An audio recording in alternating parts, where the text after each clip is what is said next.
Hey, what is up, everybody? In today's video, I'm going to be going through my entire Call of Duty collection that I've had since I started playing the franchise back in the early 2010s.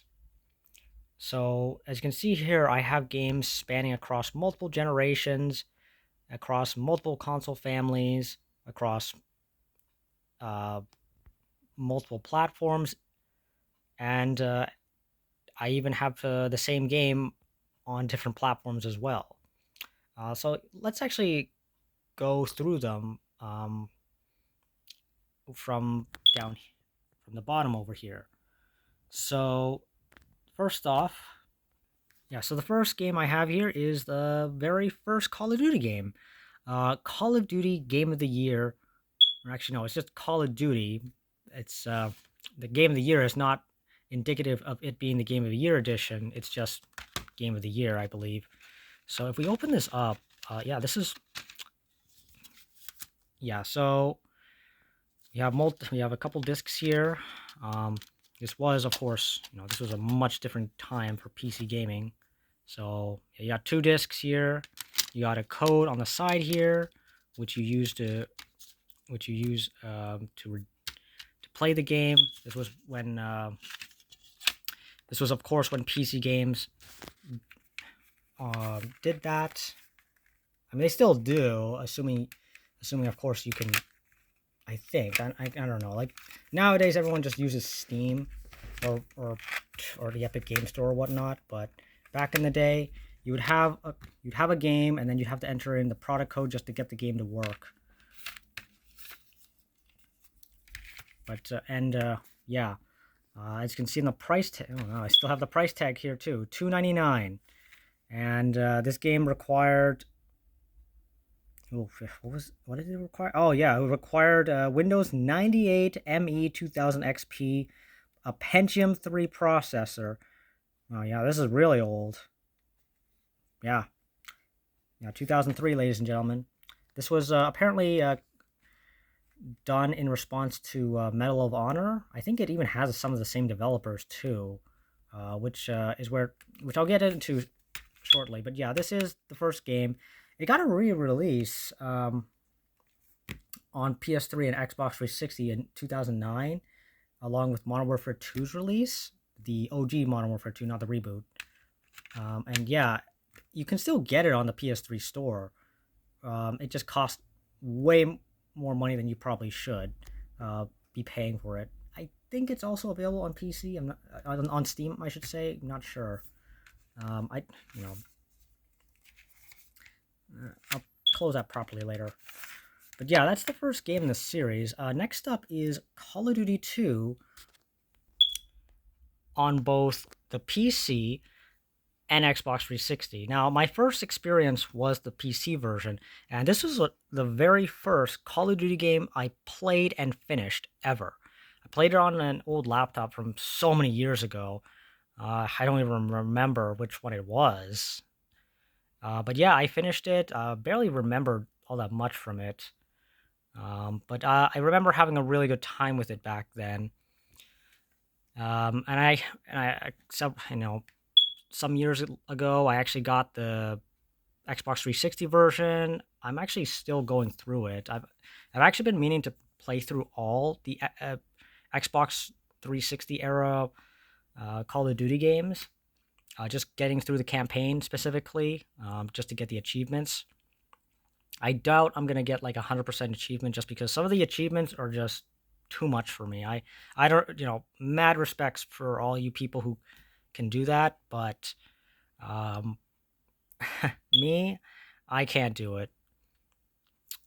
But yeah, Call of Duty 2, it's aged, I booted it up not too long ago. It's actually aged remarkably well, and you can really tell like where a lot of the future ideas for the series came from, or they got their roots in, or their ideas were rooted in this game, specifically Infinity Ward's next game. But yeah, this is Call of Duty 2. We have if we take a look at the back, Yeah, it's pretty much the same too. This was a launch title for the Xbox 360. A first-person shooter running at 60 frames in 2005. It was very impressive. And let's see here. We take a look at the specs here. Yeah, oof.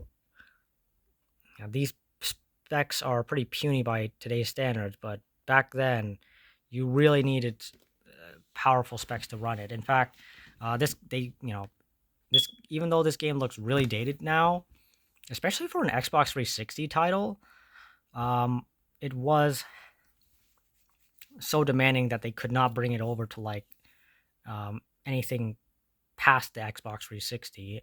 And while we're on the topic of that, let's actually talk about some side games quickly. So I have here the Call of Duty Legacy Bundle for the PlayStation 2.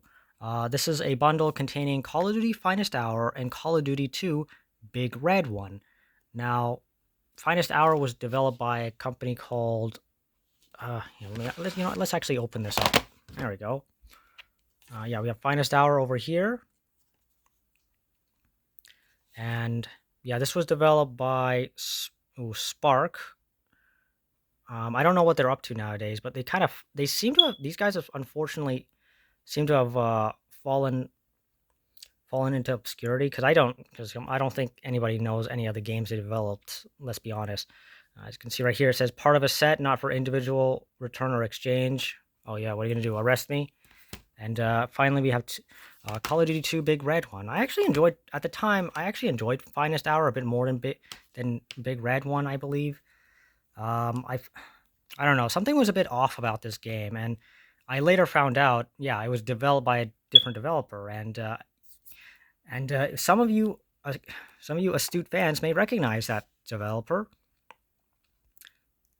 Yeah, their logo looks a bit different, but the logo looks a bit different, and it's hard to see with the glare of my light here. But yeah, if I can just zoom in.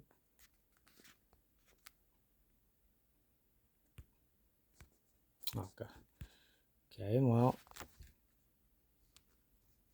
it's a little hard to see, but yeah. Okay, it's a little hard to see this logo here, but basically, if you take a look at the manual, you'll notice in the credits section, look, it's Treyarch. That's right. This game was developed by Treyarch. This was actually their very first Call of Duty game that they ever made back in 2000, 2005. Yeah, the same. Yeah, this came out the same time as Call of. Well, actually, no. This actually came out like I think a little bit earlier than Call of Duty 2 did on Xbox 360. Like maybe within the same month. But yeah, this was done. This was made by them to compensate for the fact that Call of Duty 2 could not be made on the original Xbox or PS2. So they just made this companion game instead, their spin-off game instead, which was pretty standard back in the time. You would get like a last gen version with like a different subtitle, and then the next gen version would be like the flagship edition. Happened quite a bit, as I said, but occasionally you would get games that were like the same on across all platforms. It's just they were often very rare as well.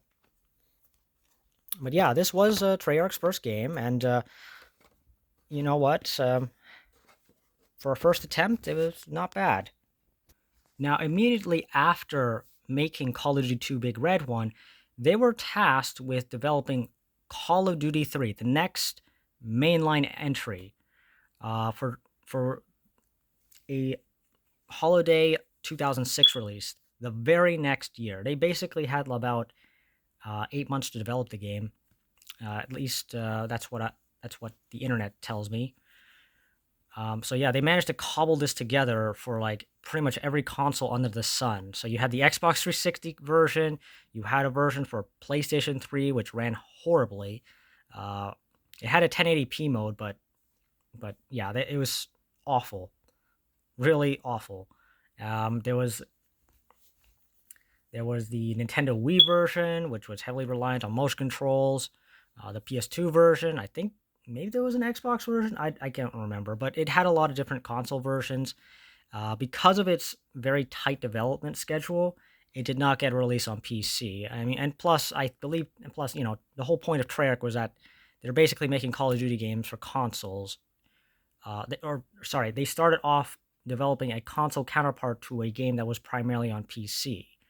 So yeah, it makes sense there's no PC version, but it kind of sucks that it doesn't have a PC version just for historical purposes, because if you want to go back and play the games, the only way to play it now is playing it through backwards compatibility, or just getting an Xbox 360. You can't play it on Steam.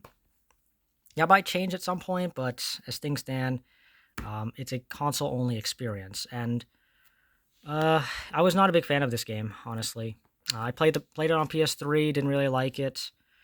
I'm sure given the very tight development schedule they had, they probably recycled a lot of stuff from Call of Duty 2 Big Red 1. I mean, they're both World War II shooters, so it makes sense. But yeah. Yeah, we have now, of course, you can see that's their signature logo. The online multiplayer, oh yeah, I almost forgot completely. Yeah, the online multiplayer for just about every single one of these games is still up, except the Wii versions of these games, or any of the like 6th generation versions, like the PS2 or original Xbox. They're all gone. But yeah, remarkably, even after all this time, you can still play this online if you wanted to. It's dead, but if you want to set up like a small group to play together with on a weekend or something, you can do that. But yeah, that's Call of Duty 3. Next is where things get really interesting. Next up, we have Call of Duty 4 Modern Warfare for the Xbox 360 and Call of Duty 4 Modern Warfare Game of the Year Edition on PlayStation 3. Yeah, I actually got this game just loose or without the actual proper case, so I just shoved it in this DVD case. But yeah, point is, this was the turning point of the franchise. This is where things kicked into high gear. So, long story short, Infinity Ward, after making two World War II shooters, Call of Duty 1 and 2, they wanted to make their next entry a modern day first-person shooter, which Activision was very hesitant about, but ultimately they got it approved, and it ended up being the best decision that ever got approved, because the franchise became a huge success after this, becoming one of the most popular franchises ever to this very day, and cementing Call of Duty 4 Modern Warfare as one of the best games of the generation, period. It really is a good game, like even now. It is definitely started to show a bit of its age, but for the most part, yeah, you can go back to it if you don't.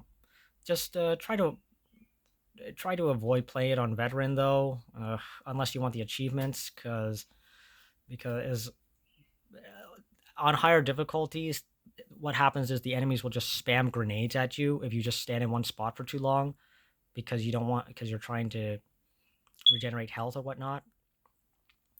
It's also worth mentioning that while the game, there is pretty much no difference with the Game of the Year edition. Believe me, I checked. I was under the impression the Game of the Year edition had like all the DLC on it, but for this copy that I have on PS3, it's not. It's not the case. As for the Xbox 360 version, you can actually get the DLC completely for free if you're playing on an Xbox One. Just go to the Xbox store, and yeah, you can actually get the variety map pack for free. They made it free so everyone can enjoy it. But yeah, that's Modern Warfare. Next up, we have Call of Duty World at War for the Xbox 360, for Windows PC, and the PlayStation 2. Yeah, well, okay. Call of Duty World at War Final Fronts for PS2. Yeah, so this was made while Infinity Ward was doing Modern Warfare, and because of Modern Warfare's success, this. They actually wanted to make changes to this game to not be a World War II shooter, I believe, but or or at the very least some significant change. I don't know what significant change it was, but um, Treyarch basically said, "Yeah, we can't make any significant changes. We're too far into development." And in the end, we ended up getting one of the best World War II era shooters ever made. Like, it really is an excellent game, um, an excellent World War II shooter. Like, to this very day, I would argue that this is still probably the best World War II Call of Duty game. Period. That opinion might change. I still haven't played the campaigns for the games that the World War II, the World War II game that came after it. But yeah, this was by far the best I've ever played.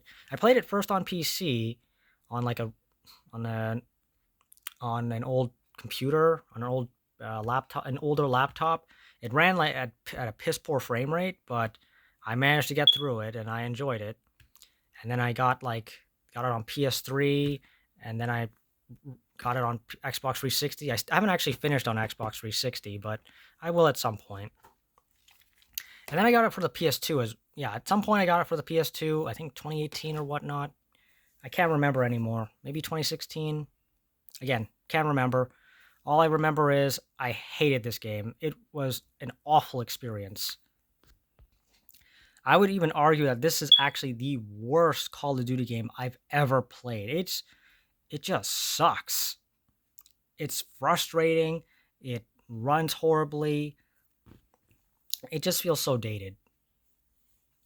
It's really not that. It's really not good. It doesn't even have. It doesn't. Didn't even have multiplayer. Um, it was just a single player only experience that was developed um, by Rebellion.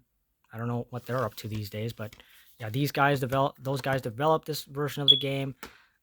It's completely different, and the reason, of course, is that they could not get the actual World at War to run on the PS2, but they opted to make a completely different game with some similar levels and whatnot, and similar characters even too. It's really weird, but yeah, it's even weirder when you consider that game, the actual World at War, got a port for the Wii. They got this game running on Wii, but not PS2, which is so bizarre to me. But then again, the Wii was significantly more powerful than, say, the PS2. But still, it does make me wonder what it would have taken for them to potentially scale down World at War onto a PlayStation 2. Or better yet, why didn't they just make the PS2 version and then port it to Wii? But hey, whatever. I'm actually happy they didn't do that because the Wii version is actually an impressive effort, even though it's missing some levels, sadly. But yeah, that's World at War. Let's move on to the next game. Call of Duty Modern Warfare 2 for the PS3 and Xbox 360. This was actually the very first Call of Duty game I got on the PlayStation 3, and I had a really good time with it. It was 2014. I had just gotten the PS3 for like a couple months, and I got myself a copy of Modern Warfare 2 for about $10. I eventually got the 360 copy many, many years later after that, but the PS3 was the version I had experience with, and yeah, it was great. It was really great. Spent so many hours between like the campaign and multiplayer and Spec Ops mode. This game had really good Spec Ops mode. And I actually got pretty close to like 100 getting all the trophies for this. I think I got like 80% of it. Could never quite get that 100% though. Some of the Spec Ops stuff was just too difficult. Same with some of the campaign requirements. Ugh, they're just too much. But yeah, that's Modern Warfare 2. The reason I stopped playing the online multiplayer was because I had bad internet at the time, but also my stats got hacked. So yeah, that really ruined it for me. which is such a shame because I genuinely had a lot of fun with the multiplayer. It was really fun.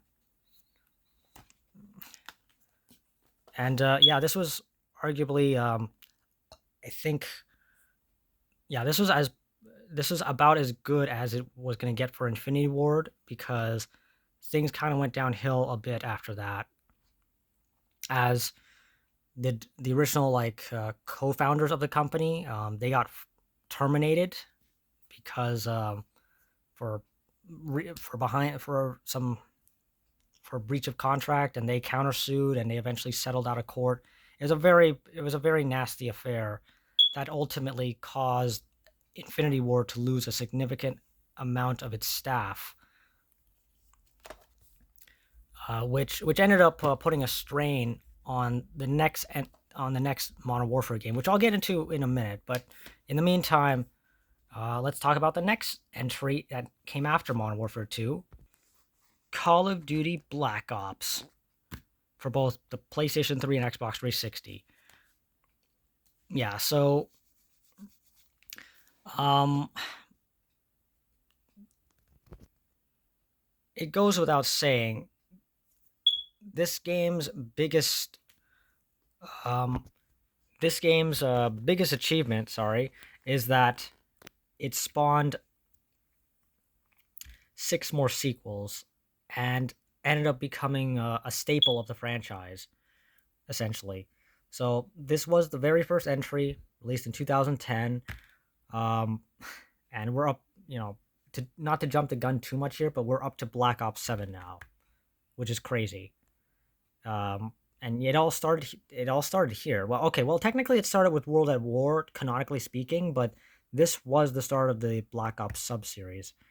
And well, as the title suggests, Black Ops, as in black operations, as in behind you had a lot of espionage type warfare going on. That often felt like a Hollywood movie. I mean, okay, these games all. I mean, okay, technically, Modern Warfare also felt like a Hollywood movie, but it was a certain brand of Hollywood movie. Kind of like a spy thriller or whatnot. And yeah, this was the beginning of that. Oh yeah, I forgot to mention too. Like with World at War, you also had the introduction of the signature zombies mode, and this game also carried. This game brought that back because, of course, it was really popular. I don't know much about the zombies mode, sadly, because I haven't really played it. But I will say it's a really fun mode, and I do kind of miss the how it worked in the older games too. I round based in lush and distinct environments. Um, Multiplayer was solid. This is where the now incredibly famous Nuketown map originated from. That has made an appearance in every other Black Ops game except one, but we'll get to that. And yeah, it's a really great game even today. The big plot twist in the campaign, I'm sure, caught a lot of people by surprise, myself included. Spoilers: Victor Reznov was never there. Yeah, that was a pretty big uh, twist that a lot of people never caught, and unfortunately, I don't think they can pull that sort of stuff today. Sadly, they may, but it's just very difficult to do so. But yeah, that's Call of Duty Black Ops, and oh yeah, I forgot. Yeah, I keep forgetting to turn the back of these. Yeah, so we have here Frank Woods on the back. He's a staple of who's basically a staple character of the sub-series. Um, he was so popular they had to retcon his death in the campaign, essentially. But hey, it works. Okay, well, that's Black Ops. Now let's move on back to the Modern Warfare series. Call of Duty Modern Warfare 3, the third and final entry in the Modern Warfare series. At the time, anyways. So this was actually co-developed between This was a joint effort this time, being co-developed by Infinity Ward and Sledgehammer Games, with Sledgehammer Games doing a lot of the heavy lifting. This was their first entry, or sorry, first foray into Call of Duty, and so there was a lot of expectation behind them. So basically, if the game had failed, it would be their fault. But if it didn't, but if it succeeded, they would not necessarily get the credit because Infinity Ward is attached to the project as well. And it is a bit of a shame too, shame because unfortunately they actually had a project in development. Like I think it was Call of Duty Roman Wars or Vietnam or something, and that got canceled, sadly, in favor of this, in favor of having them come work on Modern Warfare 3. I mean, Modern Warfare 3, in my opinion, even though it is more or less an incremental improvement on Modern Warfare 2, it's still an excellent game in its own right. I mean, Modern Warfare 2 was just really good. So to bring it over, to bring over that all of what worked in Modern Warfare 2 and then replicate it it's great. Now, I did enjoy the survival mode. I enjoy the Spec Ops mode. I enjoy the multiplayer, especially the campaign. It was a nice send off for the sub series. Ended in a very climactic fashion. I don't actually have it with. I don't actually own it, but I did play the Wii version first. And even though even though Wii versions of these games are not like particularly great, I think that was like the only version that like was the most feature complete as far as I can tell. You didn't have all the DLC obviously, but or any DLC, but I think you pretty much had like just about everything you could get with that game. Or actually, no, maybe not. I can't remember, but yeah, that was my first experience, and I thought it was an impressive effort at the time. But nowadays, just stick with like these versions. And yeah, that's Modern Warfare 3, and the end of the Modern Warfare trilogy, and the end of the Modern Warfare saga for now.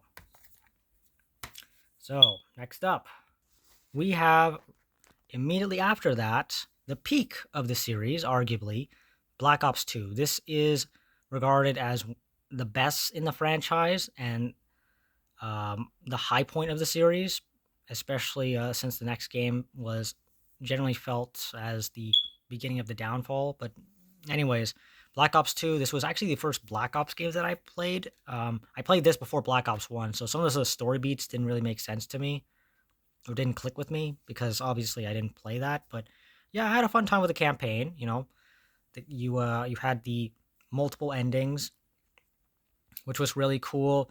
I didn't like the Strike Force missions at first.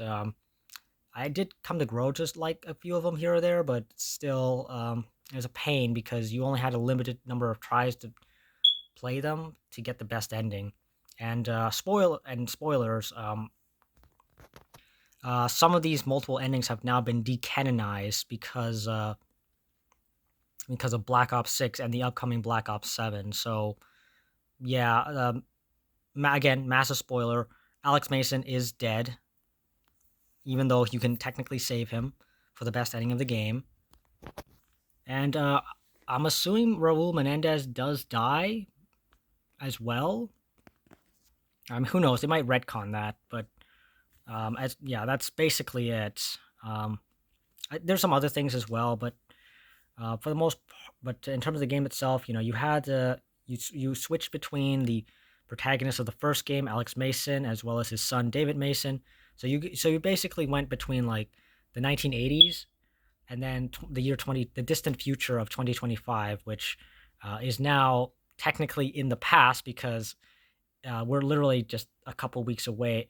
We just passed like June 19th and June 20th of 2025. So yeah, everything in this game is now in the past technically, and it's actually amazing just how much this game got right with its futuristic stuff. It didn't get everything right, but a lot of the political stuff they actually got right. Well, some of it, I should say. You know, uh, Black Ops 2 is a load of BS simply on the basis that we don't have a female U.S. president, but um, whatever. Multiplayer was good, I guess, and then well, I actually, well, you know what? The pick 10 system was uh was originally from this game. Multiplayer, sorry, the zombies mode was good, at least from what I've heard. I haven't played it enough. Again, I don't have that much experience with the zombies mode. But yeah, that's Black Ops 2. Now, if we look on the back here, we can see Harper, one of the side characters in the game. And oh yeah, we also have a bonus map included, the Nuketown 2025 bonus map. This game also got released on the Nintendo Wii U, which I don't have a copy of, unfortunately. Yeah, this was they really were trying to they were really sure that this would be a big hit on the Wii U. Unfortunately, it wasn't. It actually was a huge flop on it. It only sold like 250,000 copies, sadly, which Activision found very disappointing, and was ultimately the decision why they stopped producing Call of Duty games for over 10 years after the next entry. It just it just sold that bad, but also the games were becoming a lot more technically demanding, and Nintendo unfortunately did not have a system that could really keep up.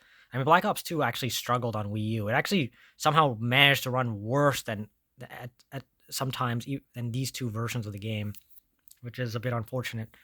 It did have asymmetric gameplay. It did have gamepad features though, which was nice, but that's not. Um, Aside from that, you're actually missing almost all the DLC. No, almost none of the DLC came over for whatever reason. Probably because of low demand. Again, it only sold 250,000 units, so it probably wasn't worth it for them to bring over any DLC. Funny enough, we actually did get the Wii U owners got the Nuketown map like almost 2 full years later, which was weird. But yeah, they got the Nuketown 2025 map. That was nice. I mean, it's great they did that, but why 2 years? That's so odd. But anyways, yeah. Um, that's Black Ops 2. It also, oh yeah, this is also like the narrative. You could argue where the Black Ops story really ends, narratively speaking, because the writers for this game and the previous entry are David S. Goyer, um, no longer worked on the series after this. And it really does feel like a conclusion in a lot of ways, depending on what ending you got or not. Like again, it really is a matter of perspective. But you could easily argue that World at War, Black Ops, and Black Ops 2 serve as their own trilogy, and this was it. Because after this is where things really go downhill. So next up, we have Call of Duty Ghost. For a lot of people, this was considered like the beginning of the downfall of the series. It's not a bad game, but compared to Black Ops 2, it certainly was not as good. Campaign, it wasn't. See, I didn't. See, I enjoyed the campaign gameplay wise. Story, I hated the ending because it just spent half the game like trying to chase the main bad guy, only for him to like get the drop on you. Like what is this? And then they tease a sequel that never happened, and yeah, that's the worst. Uh, the extinction mode, yeah, I'm gonna be honest, it kind of felt a bit stale. I mean, I enjoyed it, but it just was felt a bit lacking. It got really repetitive. I've only ever beaten the extinction mode once, like I think it was like point of contact or whichever like first stage was available to you at launch. Yeah, I only ever got through that once, and it was with like three other random people on PS3. Now, this game was also a launch title for next gen systems as well, so I also have the PS4 copy over here, and I at some point I think I did have an Xbox One version, but um, I no longer have it. Now, this game also did something interesting. It was actually it was actually one of the first games ever to introduce like a sort of cross-buy feature.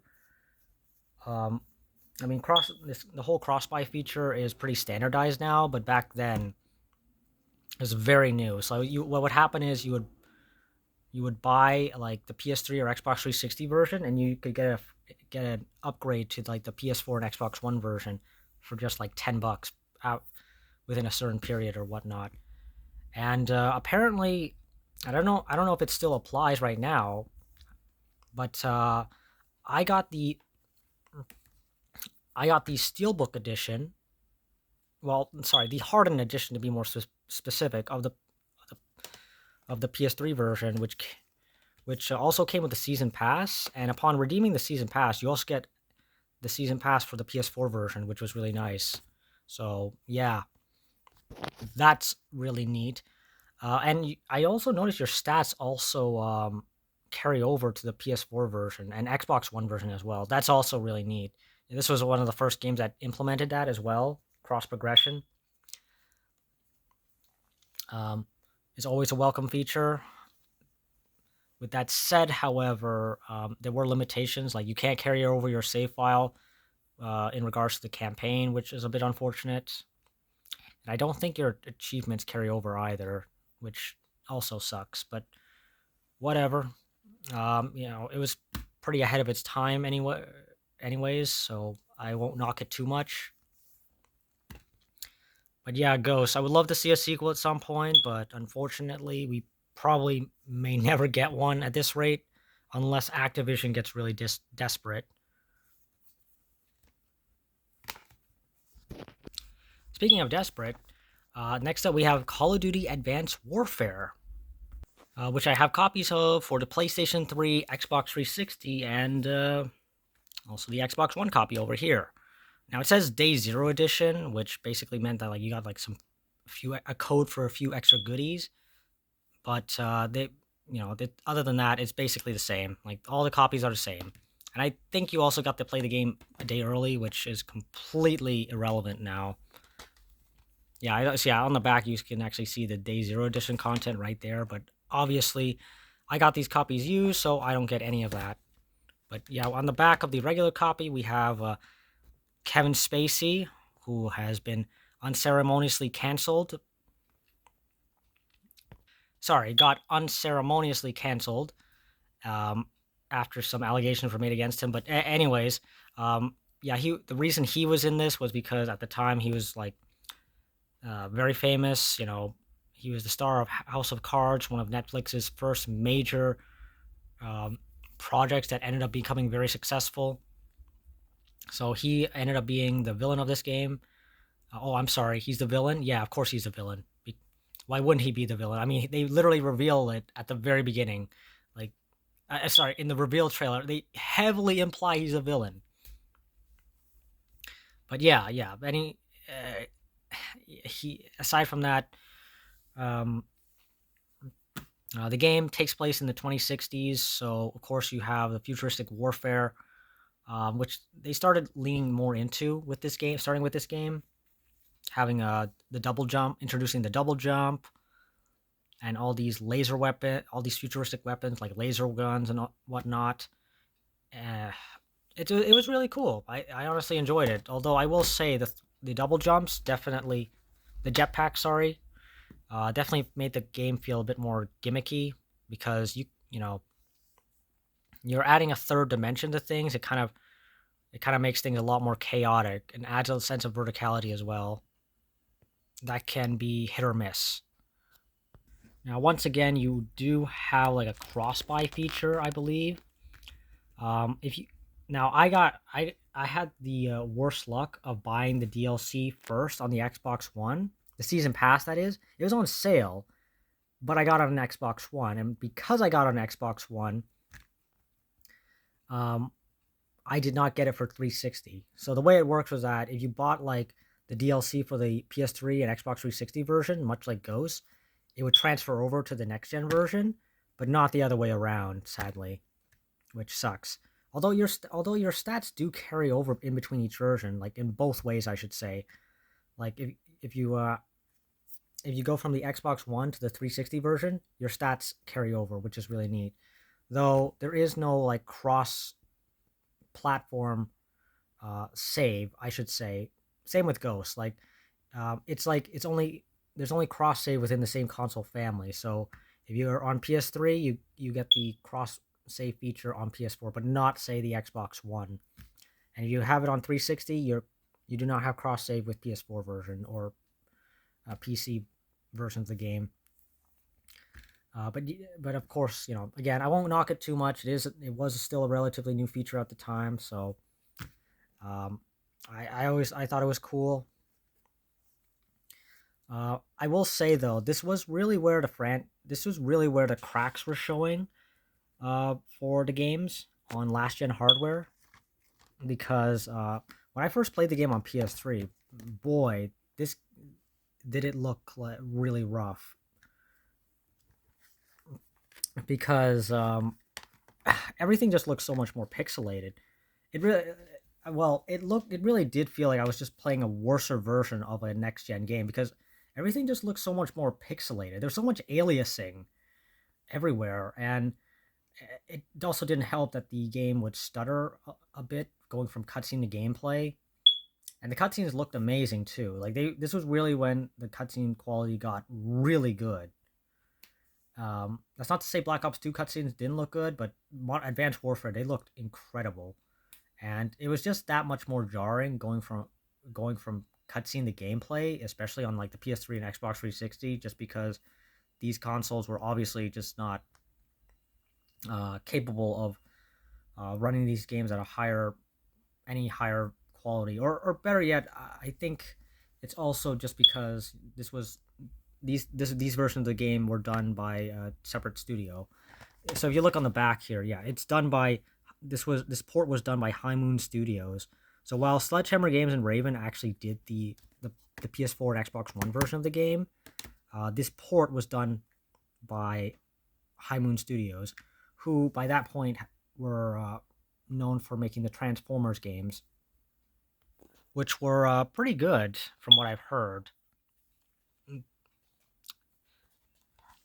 But yeah, just and not to jump too much ahead here, but High Moon Studios would go on to like be support studio along with Raven for for the rest of their existence. Well, up until the present, I should say. But yeah, this was the beginning for them. Well, I maybe not so much for Raven, but you get the idea. Next up, we have the Xbox 360 version of Black Ops 3. Oh, I'm sorry. Call of Duty Black Ops 3 multiplayer plus zombies only. And Call of Duty Black Ops 3 Zombie Chronicles Edition for the Xbox One. Yeah, Black Ops 3. Oh boy. What a polarizing game. So in terms of the zombies experience, at least on the PS4 and Xbox One version, this was as good as the zombies mode ever got. It really, in terms of content wise, like in terms of content, you got like so much DLC for the game. The Zombie Chronicles pack, I should say, you had like 8 zombies pack, which was from previous games, which was incredible. Um, it is a pity that it's a download code though. Would have been really nice if it came on the disc, but oh well. This is still arguably the best Call of Duty Zombies experience you could possibly get. Even today, it looks fantastic. Even 10 years later, the maps look gorgeous. Multiplayer is still really fun, assuming you can get any lobbies. That is, I could never find any lobbies for this game, which really disappointed me. Even back in 2018 when I first got the game, I was so disappointed that I could not play the multiplayer. You can actually find quite a number of multiplayer matches now on the PlayStation 4 version, just because that version of the game got added to the PS Plus collection for a while. So a lot of people actually have that version of the game, which is why you can still find lobbies. But on Xbox One, is basically dead. Yeah, we take a look at the back here. You got the cooperative campaign, the multiplayer, and the Shadows of Evil zombies. The campaign. Oh my goodness, where do I even begin? Yeah, so it was cool. It was cool that you got a co-op campaign, a 4-player split screen co-op campaign, I think. I think a split screen. I mean, the last time we had that was back. It was actually back in World at War, which I actually forgot to mention. But yeah, 4-player co-op campaign, which I kind of wish it had become a standard earlier. I mean, something I did not really care for was the fact that, or take note of, I should say, was that every single Halo game has co-op campaign. So why can't Call of Duty do that? You know, it's awesome. It really is such a cool feature. It's such a shame, however, it's available in a campaign that a lot of people either didn't play or like. And yeah, it really sours the mood. Really ruins the experience a bit because you had a really good story with the previous entries, and this game's story, uh, the biggest disappointment is the fact that it has nothing to do with those two games. I understand, of course, the futuristic gameplay that they implemented kind of threw a wrench into things, so it's hard to tell a story with the same characters with like super futuristic um, gameplay, but still, it is really disappointing that none of the characters are here, and the story itself is like gets really, really um, weird to say the least. Massive spoilers. So it turns out you were actually dead the whole time. Yeah, everything past the first mission is all just a near-death experience, sort of. Yeah, it's a bizarre mess. Like it really is. And uh, right now we have Black Ops 7 that's about to come out, and that's actually going to be continuing off where Black Ops 2 ends. So that's basically what Black. So it's basically going to be what we originally wanted with Black Ops 3. Um, with that said, this is where the franchise's story, the sub series' story, kind of just goes all over the place um, from here onwards. Like in term, not just in terms of like the where the direction of the story goes, but also the timeline of the story. Like with the original Modern Warfare trilogy, it was like you had like the first game, and then the second game, and then the third game. But then starting with Black Ops, the time like Black Ops 3, I should say, and onwards, it's the timeline becomes all messy. Now that's just the Xbox One version. The Xbox 360 and PS3 version. Oh boy. Well, first of all, I noticed that the box art looks. I only noticed now that the box art looks noticeably different. Like, first of all, like you have this pose. You have the main characters. I don't know who the character is in this, but you have the signature Call of Duty Black Ops pose here with the back with the three all in black in the background, and then you have this where it's all like a bit where you have a bit more color around the character, and of course you have this tag over here, multiplayers and zombies only, because they could not get the campaign up and running on the PS3 or Xbox 360 version because this version of the game was made at the very last possible minute. Yeah, they basically just came in and was like, oh, we noticed quite a number of people are still playing these games on legacy hardware, especially in like the poorer countries of the world. So let's just make it. Let's just try to shove this game onto another system and get one of our sisters and get one of our smaller support studios to do it. And that's exactly what they did. They got, I think, yeah, they got Beanox to do it, a Canadian studio to do it. These guys, I believe, also did Skylanders Superchargers Racing. That's very same year as well, which was also a watered down version of Skylander Superchargers with just the racing components. But yeah, they did half-heartedly ported over the multiplayer and zombies experience.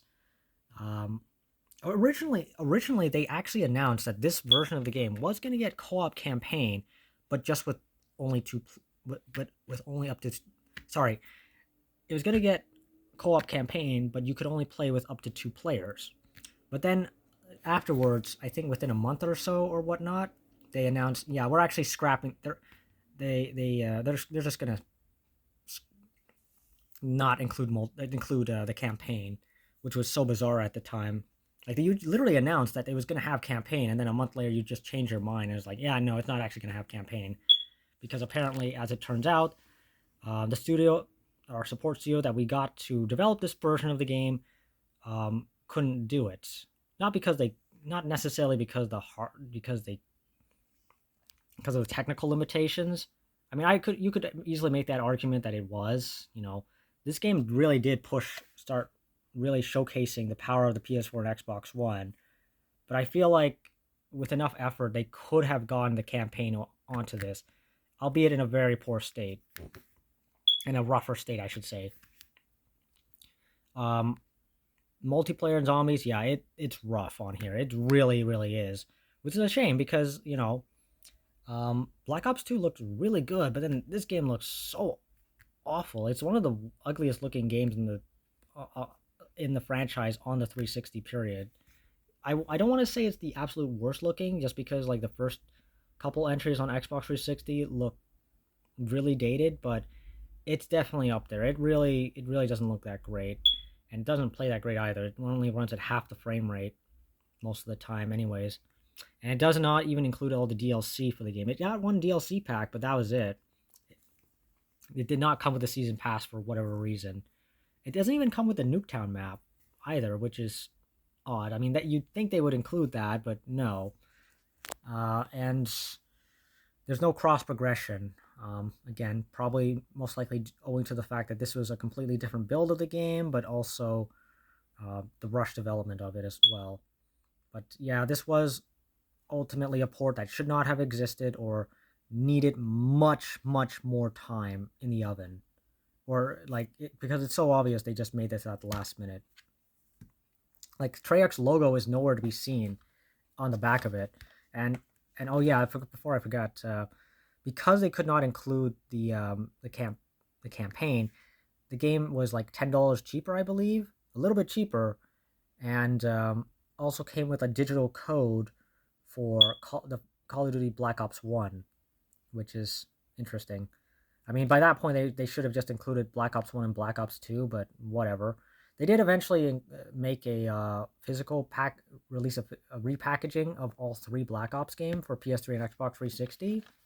So it was basically the Black Ops collection, containing all three games for I think $40. And I actually bought that for PS3, but I kind of wish I still had it just for the sake of collector's purposes. But whatever. They don't even oh yeah, they don't even include the screenshot for the actual game. It's just like some random still images that they it's not, yeah, they don't even have screenshots from the game. It's just like random still images that they took out. In fact, the animations that plays during in the multiplayer menu is just it's not even like, it's just a pre-rendered video. But yeah, that's Black Ops 3. Oh yeah, before I forget, before I completely forget, yeah, I think the multiplayer is like busted on this. Same with most of the other ones too, for like the older Call of Duty games. But this one, I actually loaded it up recently. You cannot unlock anything without the game crashing, so you're basically stuck with like the basic stats. Sadly, because apparently it seems like something happened with the game servers, so that whereas if you try to unlock anything, the game will just crash and you have to reset your system, which is a bit unfortunate. But yeah, that's Black Ops 3. And all right, next up we have technically two games. We have Call of Duty Infinite Warfare and Call of Duty Modern Warfare Remastered in one package, all in one package. Okay, well, technically this is, okay, the technical name is the technical, oh yeah, okay, yeah, on the spine it says the Call of Duty Infinite Warfare Legacy Pro Edition. So yeah, this was a bit of an interesting release. So 2016 rolled around. We had just gotten two back-to-back futuristic Call of Duty games. They announced a third futuristic Call of Duty game, and everyone hated it from the get-go. As the series was progressing progressively getting more futuristic, and it just wasn't what fans were looking for. You know, they really were starting to miss the boots on the ground gameplay of the earlier entries, and it really, and you know, having Modern Warfare Remastered did not help. Um, and speaking of modern, yeah, and speaking of that, so what happened was they announced Infinite Warfare, but at the end of the trailer, you had the announcement of Modern Warfare Remastered. Sorry, that is Modern War. Sorry, that is Call of Duty 4 Modern Warfare Remastered. They dropped the 4 out of the title, but it is the 2007 title. And as you can see, upon closer inspection, it says here it has the campaign and 10 multiplayer maps. It says 10 multiplayer maps because it doesn't come with all of them. Yeah, you'd think they would include all the multiplayer maps, but no, you still had to pay for the extra for the DLC maps, they even costed more, which really hurt this uh, this the remaster's reputation, along with a lot of the added uh, like uh, microtransactions. But yeah, Infinite Warfare. What is there to say aside from the fact that this was the last, like, truly, well, last jetpack game, I should say. Um, I haven't finished the campaign, but I've been told that it's actually a really surprisingly good. Same with the zombies mode. I've been told that's also good. Um, I've multiplayer is not that great from what I've been told. I actually, I do have the season pass, so I do have um all the multiplayer maps, which is a plus. And same with the zombies map too. That's a nice. I actually got this Legacy Pro Edition on sale. I actually did an unboxing video for it too, a long time ago. Now, what is weird about this release is how they handle the license. So, with the Legacy Pro Edition, with the Xbox One version of this, it comes with Infinite Warfare on the disc. It also comes with the license for Modern Warfare Remastered, but you actually have to download Modern Warfare Remastered to play it.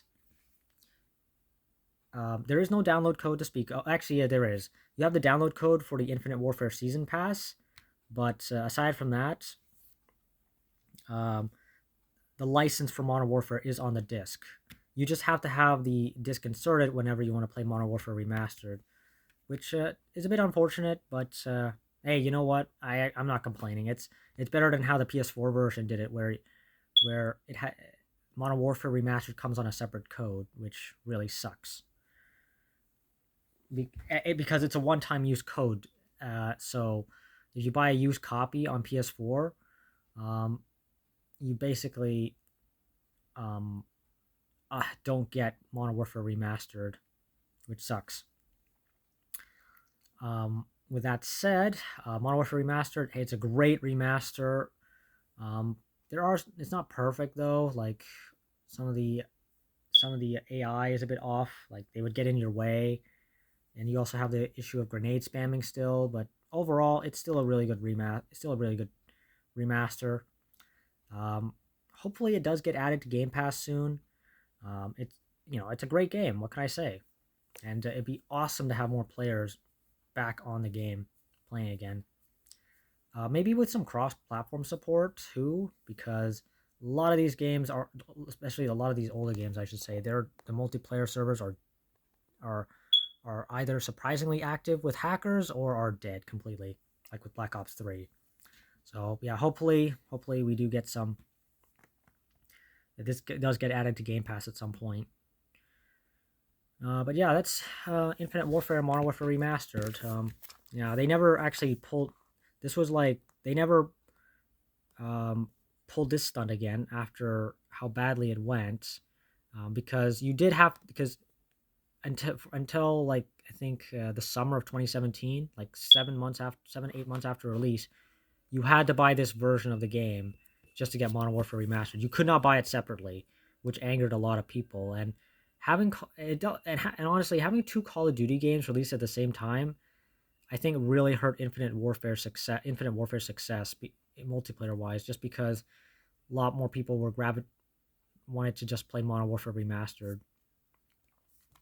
Oh yeah, before I forget, there's actually an official digital soundtrack, but I wish they actually included either an actual CD in it, because I tried to download it, but I couldn't. I don't think I could. I don't think I got it. Sadly, that's the thing about digital codes. They expire. I will say the steelbook is nice though. Um, you have Infinite Warfare on one side and Modern Warfare on the sorry, you have Modern Warfare Remastered on one side and Infinite Warfare on the other, which was really nice. They wanted to they really wanted to emphasize just how much of a change there was, but unfortunately it was a lot. It really rubbed fans the wrong way, which is a shame. Oh, okay, well I actually didn't notice this, but yeah, this game was also co-developed with support from Raven, High Moon Studios, and Certain Affinity and Beanox. Yeah, the eighth generation is when they really got heavy on the support studio, um, having to help out. There was support studios before, but this is where things really started getting out of hand for the franchise, that they had to keep bringing in other studios to help out. But yeah, that's enough about Infinite Warfare. I think I've talked way too much about that one. Let's move on. So next up we have Call of Duty World War II. Now this game just got added to Game Pass, so I'm sure there's going to be a slightly more active player base than usual. But yeah, we have uh, this was made in response to the franchise's increasingly futuristic direction. This actually, I actually found that this rubbed me the wrong way, because this was for me. It kind of came across as them saying, "Oh, sorry guys about making all this futuristic stuff. Please, we got this World War II era game. Let come back." And it also didn't help that. Well, the thing that really turned me off was the fact that this was only going to be focusing on the American campaign. Like past entries focused on multiple fronts. Like there, where was the Japanese front in this? Like, why only the American front? I mean, in hindsight, I get it. They wanted to have a more focused story, but it still sucks, though. I mean, if Call of Duty World at War could have, or any of the previous World War II era Call of Duty could have multiple stories being told, why not this one? Now, with that said, I did actually just started up the campaign for the very first time. I played the first mission. I actually really liked it. We'll see how the rest of the game goes, but there is that very infamous like train sequence in the game that a lot of people didn't like, or like to make fun of, I should say. Just because it is rather indicative of like one of the problems with modern Call of Duty games. But aside from that, you've got the zombies mode making a return. Actually, before I forget, yeah, like Sledgehammer Games also did like a Exo Zombies mode for Advanced Warfare, which you actually had to pay for, which really sucked. Um, but um, but here it's included. The Zombies mode is included, so you don't have to pay anything extra. Multiplayer, it's actually the most different I've actually experienced. You had supply drops though. Oh yeah. Forgot to mention this. Like, Advanced Warfare introduced the supply drop system, and yeah, this game also brought them back. And yeah, it wasn't something that a lot of people were keen on, or especially the U.S., especially the various governments of the world, which ended up with companies having to scale back on it in future entries, because it was basically gambling. I'm gonna be honest. Now, aside from that, I am gonna be honest. I've completely forgot about. I often forget about this game just because um, it really. I don't know. It just kind of came and went for a lot of people. It was just so. forgettable, I guess. It's hard to describe, but yeah, that's Call of Duty World. Well, okay, I mean, I guess the title World War II doesn't help. Why if it's called World War II, why isn't it focused on all the other campaigns? You know, like um, like the aforementioned Japanese front, or better yet, what about the African front? Like Northern Africa, that is, or any other places of the world. Like there's so much more to World War II than just the American side, that unfortunately gets lost. Like I could keep going on and on, but really, let's not. Let's just move on. This video has gone on for long enough as is. I will leave. I will say, yeah, this game was also done by Sledgehammer and Raven once again. They've been working together a lot, quite a bit here. Uh, so now let us move on to the next entry, Black Ops 4. This game turned me off almost immediately just because it was a multiplayer only experience. I actually did try out the beta for this game. It's actually the very first like Call of Duty beta I actually got to try out, I believe. Um, I think I pre-ordered the game, not because I was actually going to seriously buy it, but just I think just to get the beta code. I'm pretty sure this was the first game where I actually tried out the beta for Call of Duty. But yeah, Black Ops 4. The moment they announced that this game was not going to have a campaign, I was like, oh god, why? Because now it basically means the game requires internet, which I wasn't too keen on. This was really when they started leaning into like the whole internet requirement, which I was not a fan of because I did not have the internet for it. But also the idea that the game becomes a glorified coaster after the servers get shut down was not something I was looking forward to. This game also introduced was the very first one that introduced the the blackout mode, the battle royale mode. Like I was not a fan of the fact that they essentially sacrificed the campaign just to have a battle royale mode that should have been free to play. By the way, in my opinion, it really should have. Um, just because it could have made a lot more money off of it. Here's the thing: what they could have easily done, make the blackout mode free to play, and but by buying the actual game, you get in-game currency, just or like some extra like goodies or something. And I think that would have really sold it. Now I have the Pro Edition here, which does come with like the Blackout Pass, which was basically an altered version of the Season Pass, which was basically just a Season Pass. In previous entries, you could like buy them in pieces, but with the Black Ops Pass, you had to buy them all at once. You cannot just buy each map individually. You got to buy them all, which I think turned off a lot of people. Negativity aside, I do think the game looks really good. It's even by today's standards. Like it's still this is one of the last really good looking Call of Duty games in my opinion on like PS4 and Xbox One. Um, but I mean I know the next entry looks really good, but we'll get to that in a second here. But yeah, multiplayer I had some fun with, lots of fun with actually. You really can't screw up the multiplayer for Call of Duty most of the time. Campaign, sadly, you can, as we've seen numerous times now. Uh, the zombies mode, you know what? My friend, he actually thought there was a worse version of.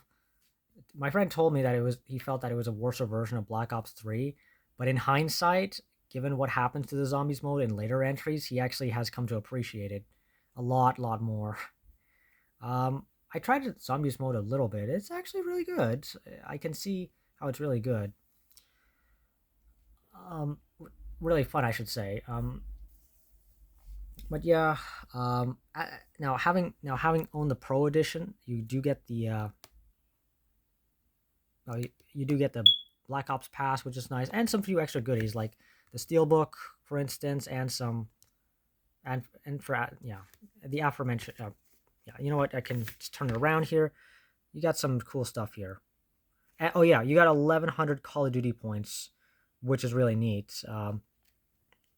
Yeah, so which is actually enough for a battle for a for the Black Op for the battle pass, I believe, in the blackout mode. But you can also use this in the new battle royale mode that they implemented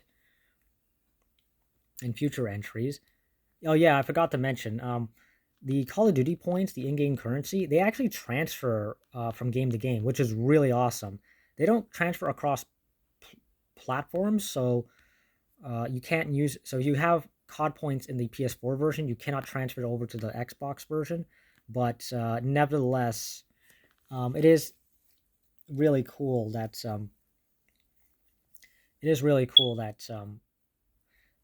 you can carry it from game to game. Like if you have COD points from Infinite Warfare, it transfer over to Black Ops 4 or any other future entry, which is really nice. Um, I don't know. I don't think it. Yeah, I don't think it does. I, yeah, I don't think it does transfer between platform even to this day. But it is nice that it transfers from game to game. That's really nice. But yeah, that's Black Ops 4. I actually got this again. I got the Pro Edition heavily discounted, so I didn't pay full price. I've never paid full price for any of these games ever, especially given how expensive they have become and how much less optimized they've gotten. But I'll get to that in a second. So yeah, I have here Call of Duty Modern Warfare, not to be confused with Call of Duty 4 Modern Warfare, and not to be confused with Call of Duty Modern Warfare Remastered, or Call of Duty 4 Modern Warfare Reflex Edition, or Call of Duty on the DS, or Call of Duty Modern Warfare Mobilized, or okay, well, you get the idea. It's confusing. But yeah, Modern Warfare 2019, as it's commonly referred to, is basically a soft reboot of the sub series. And of course, they went back to Modern Warfare because, for me personally, turned me off a bit because obviously it was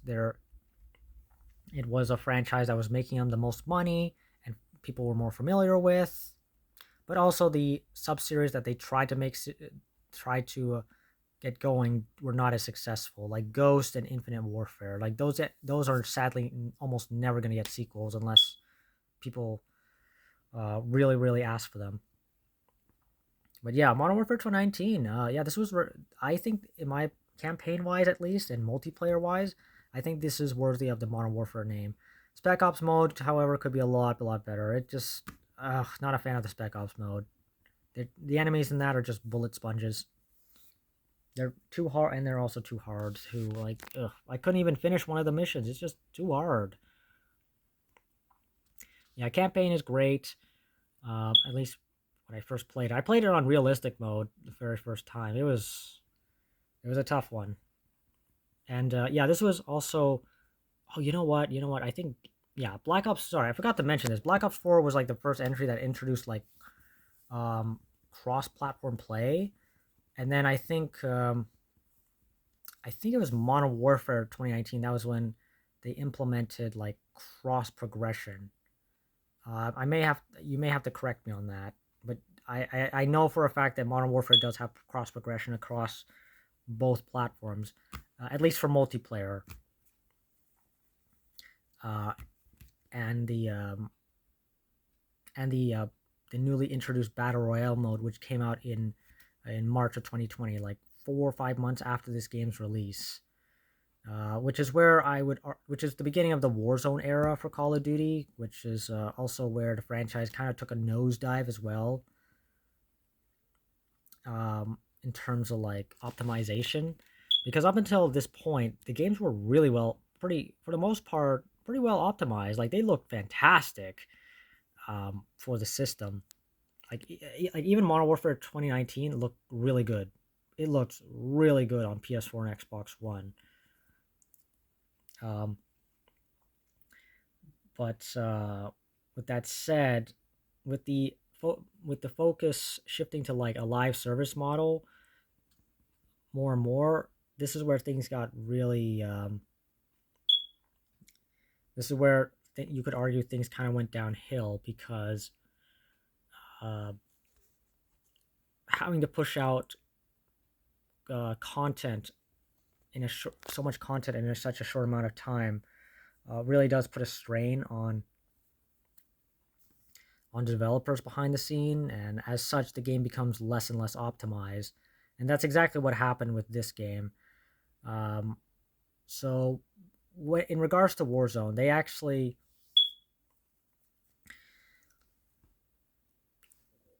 created one massive map. Well, actually, no.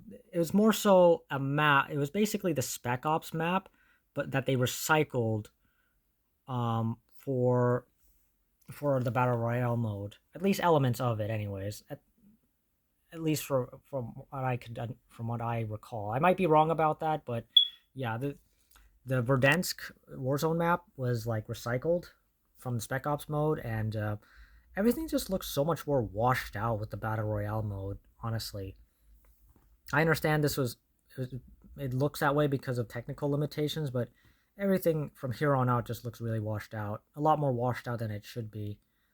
And it began with Black Ops 4's blackout mode too, which did not help.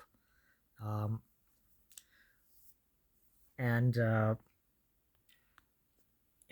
what's to really add insult to injury, Warzone would continue to use the Modern Warfare 2019 uh, client. So like they would basically update the logo for Modern Warfare 2019 on the main menu of your PS4 or Xbox One to match that season's content. So whenever you're loading up, so if you just want to load up Modern Warfare 2019, suddenly you're going to be plastered with um, the latest season of Warzone, which ended up being um, 2021's like Vanguard Caldera map, and not the Captain Price model you see here, unfortunately, which might be a bit of a turn, which might confuse you a bit. They also updated the menus to updated the game regularly to include like bundles like that were heavily overpriced. Yeah, like Black Ops 4, especially again, and Modern Warfare 2019 is when they started to get really egregious with that by having all these bundles and that were just really expensive.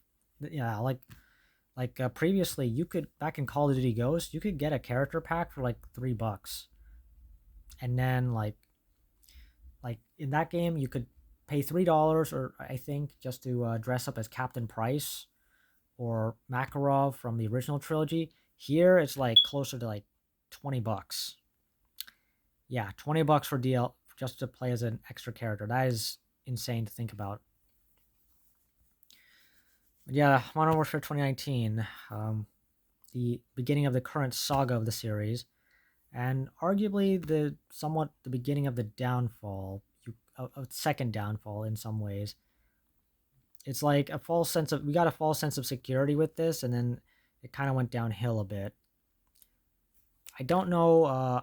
Oh yeah, the game also. I'm not sure if it was this game. I can't remember which one, but one of them introduced like skill-based matchmaking, which a lot of people don't like because it makes matchmaking a little harder, but also it just leads to a less pleasant experience since since if you end up doing really well in one match, you end up getting matched with people in the next lobby uh, who are of like a higher who are supposedly of an equal skill level, but sometimes it overcompensates and you end up with people who are like really good at a game, and it just ends up leading to a very unpleasant gaming experience. Oh yeah, I forgot to. I keep forgetting to mention this. But you also have like so starting in like 2015 is when the PlayStation and Activision had this nearly decade long exclusivity period where they would have where they would provide like content exclusively for PlayStation players first, and then a month later for everyone else, or whatever.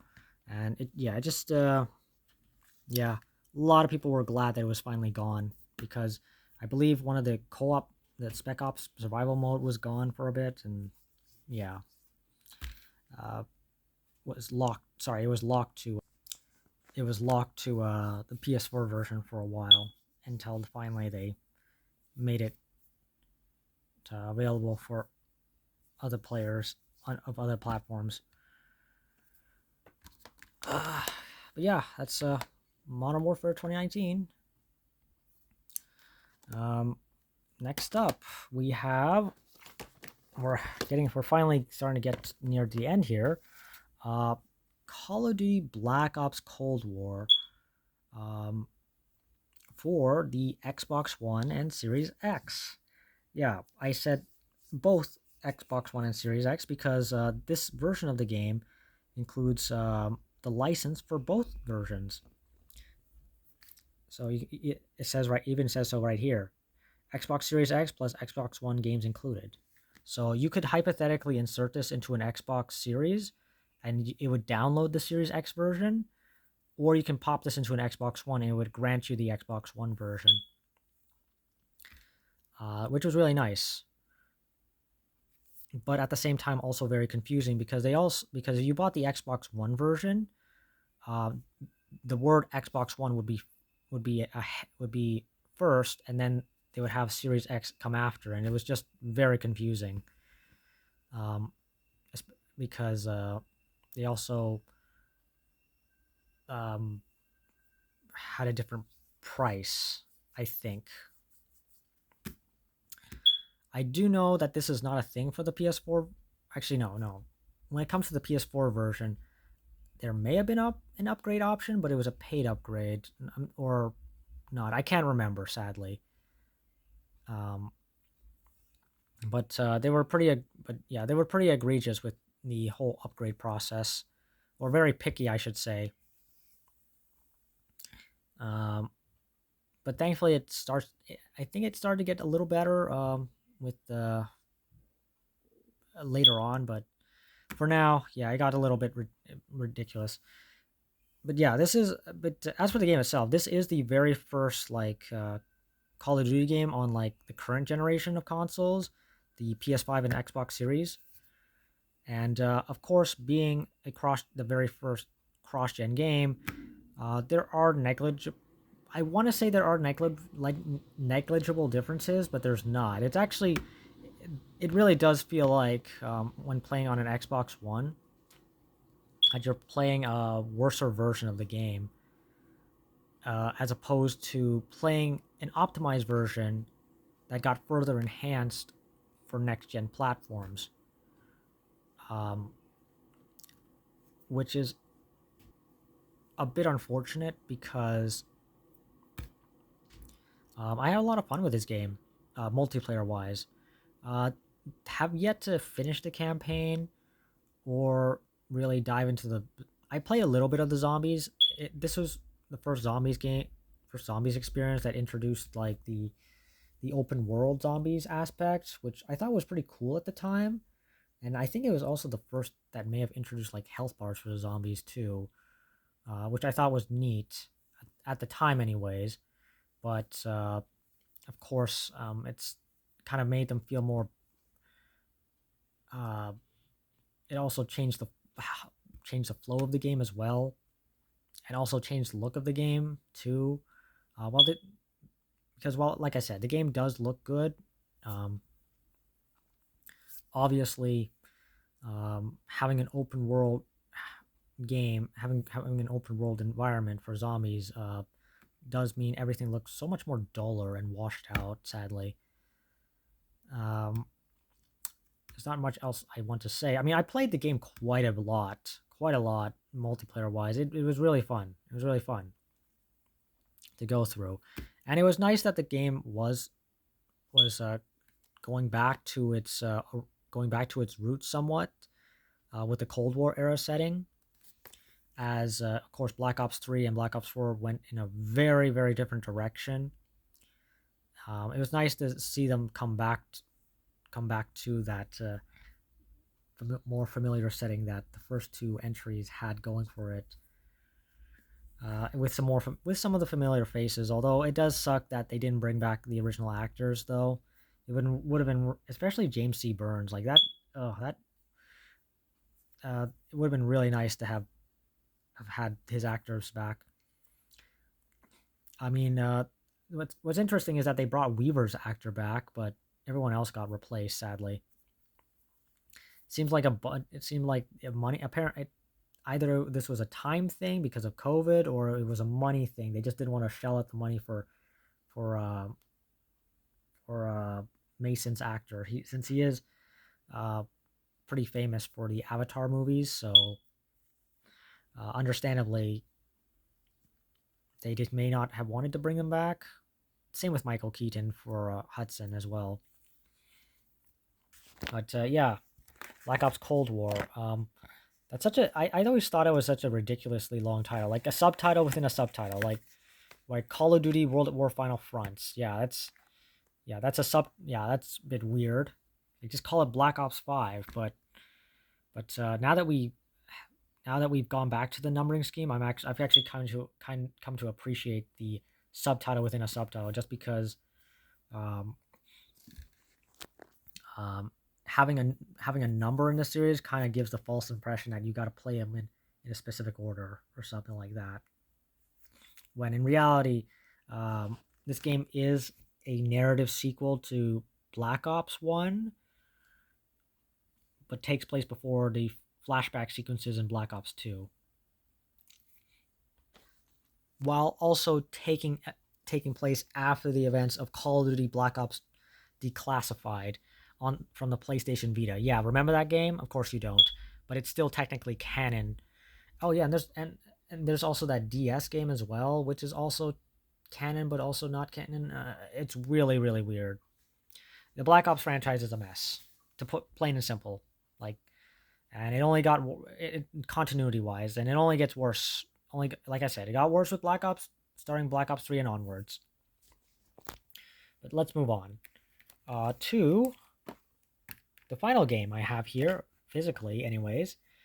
Call of Duty Vanguard. This one is actually the Xbox One version that's playable on the Series X. Yeah, it even says so that here. Xbox One game playable on Series X.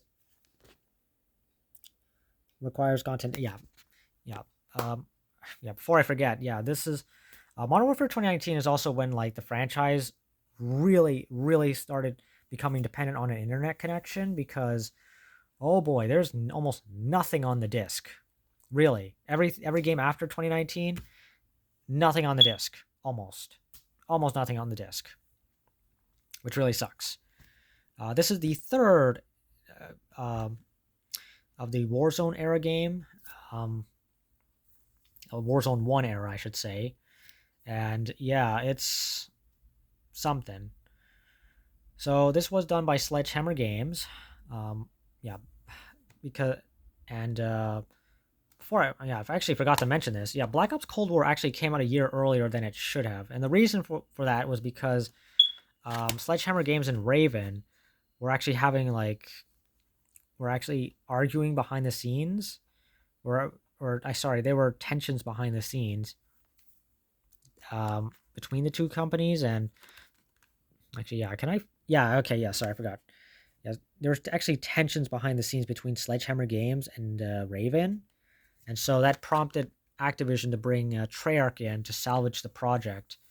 And what we got was a World War II game in 2020.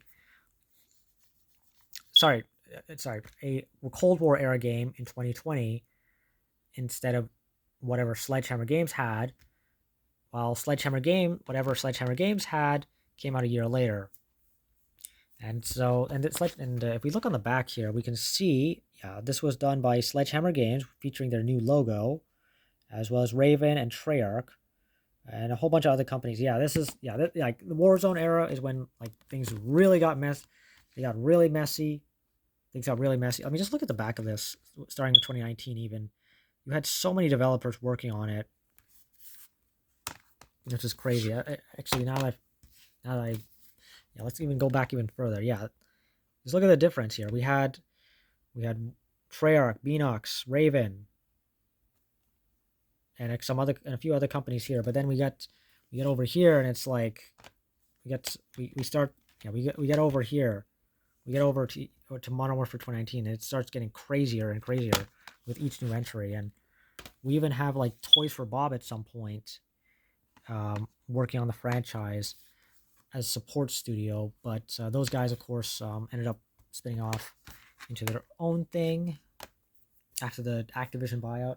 But that's a totally different story. Um, yeah, Vanguard. This was a return to World War II once again, done by Sledgehammer, and yeah, a lot of people felt that this was not a good game.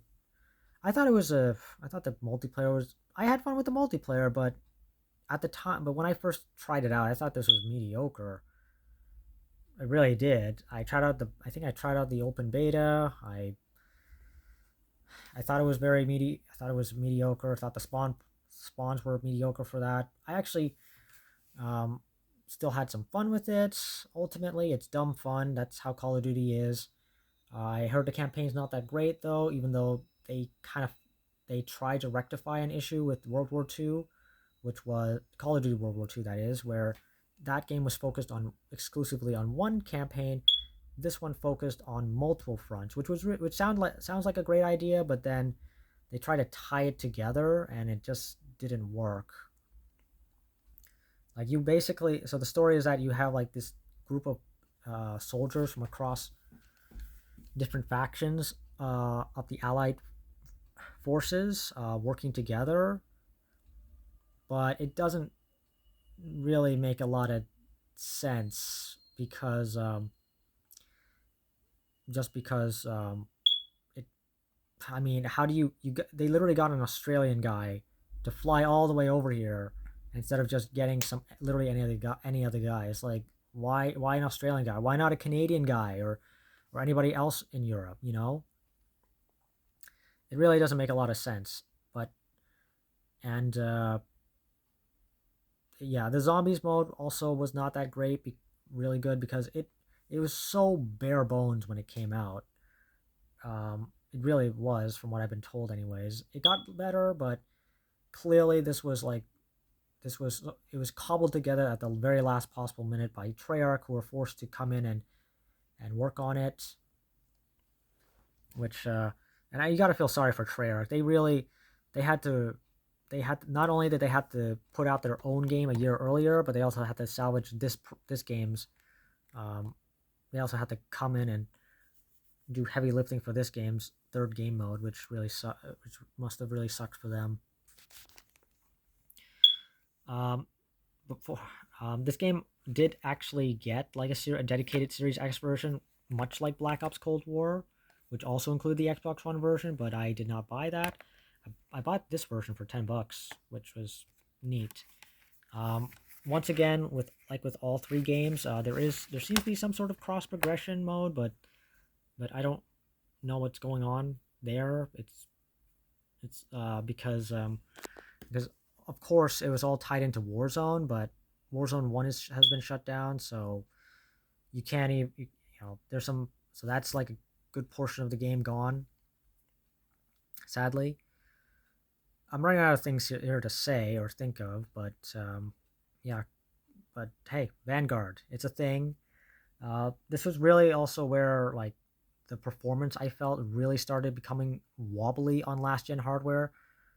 It really was like even more so than Black Ops Cold War. Like my goodness, like this game was starting to eh, really struggle a bit to get up and running, or run at a consistent frame rate, I should say. And it only gets worse from here because they just had to keep porting these games over to last gen hardware since a lot of players were still on there and still are to this very day. Um, now that I got all these games covered, all the physical games covered, I'll be briefly talking about the next couple of entries: Modern Warfare 2 reboot, Modern Warfare 3 reboot, and Black Ops 6. So to put it briefly, Modern Warfare 2 reboot. Campaign was good. Couldn't care for the Spec Ops or DMZ mode. I really couldn't care for that. A multiplayer, I barely played it, though it really does feel like a half step forward. And then we move on to Modern Warfare 3. Campaign was probably the worst of the Modern Warfare saga period. All six Modern Warfare games released, that's probably the worst one in terms of campaign. It really the open combat missions felt very shallow. Like if it weren't for the fact that I was playing on veteran, the campaign would have been over very very quickly. They felt very short and shallow. Um, Even though conceptually they were cool, a good idea on paper. On paper, again, having a semi-open or open world Call of Duty game sounds nice, but in reality, they're not great. I will say the multiplayer is really good. Like it's actually the most content-rich multiplayer experience that any Call of Duty has ever had. Like in terms of multiplayer maps, Modern Warfare 3 Reboot has probably the most amount of multiplayer maps of any Call of Duty game period, which is amazing. Couldn't care about the zombies mode though. It's open world zombies, similar to Black Ops Cold War. I think it was also developed by Treyarch, which and it feels like much like the campaign. It feels like such an afterthought. Really, you if you're gonna play Modern Warfare Reboot, you're playing it for the uh, for the zombies mode. And sorry, not zombies, for the multiplayer and nothing else. And that's a damn shame because you're essentially paying $70 for a third of the product that's actually good. But moving on. Oh yeah, there's also the carry forward system because originally Modern Warfare 3 was just meant to be like add-on content for Modern Warfare 2, but they decided to just make it its own game anyways because originally Treyarch's game got delayed by a year and they were gonna just do 2 years of Modern Warfare 2 content, but opted to just make Modern Warfare 3 anyways because they could, and the result was a mess. Next up, Black Ops 6, the most recent game. Yeah, this game, what can I say? I mean, it has an identity issue because they keep releasing all these different character bundles that don't make a lot of sense, like Squid Game, really? Squid Game? And then you also have the Ninja Turtles, and now you have this cartoon from the 90s, Beavis and Butthead. Yeah, like the the campaign. I haven't finished the final mission, but it's actually really good. It does the open combat mission. It's basically a better version of Modern Warfare 2 Reboot's campaign, in my opinion, gameplay wise. Story was a bit disappointing because the main villain. Zombies was okay. It's not as lush, not as vibrant as Black Ops 3 and 4, but it's okay, I guess. And then the multiplayer, it's alright, I guess. And now we are in the year 2025, and Black Ops 7 is coming out. Yeah. And now we're finally carrying over from, you know, carrying over. Sorry, we're continuing off where David Mason's story ends. So hopefully we finally get some answers there, especially since Black Ops 4 takes place in the 2040s. So um, hopefully we find out what happens to Mason and how things lead into Black Ops 4's campaign. But yeah, only time will tell on how that's going to turn out. And hey, it's also coming to last gen hardware. It's probably the last game that's going to come to last gen hardware because rumor has it the next entry coming out in 2026 is going to be developed with next gen hardware in mind and only next gen hardware. Uh, although I will say like the last these last I the last handful of entries they've really struggled on last gen hardware. I can't stress that enough. But yeah, I think I've talked on and on for way too long now. It's like almost. I think I'll end the video here. So yeah, if you managed to stick around for this entire like 100-minute of me just talking about nothing about Call of Duty, thank you. And did I say, um, as always, like, comment, and subscribe, and I will see you next time. Take care.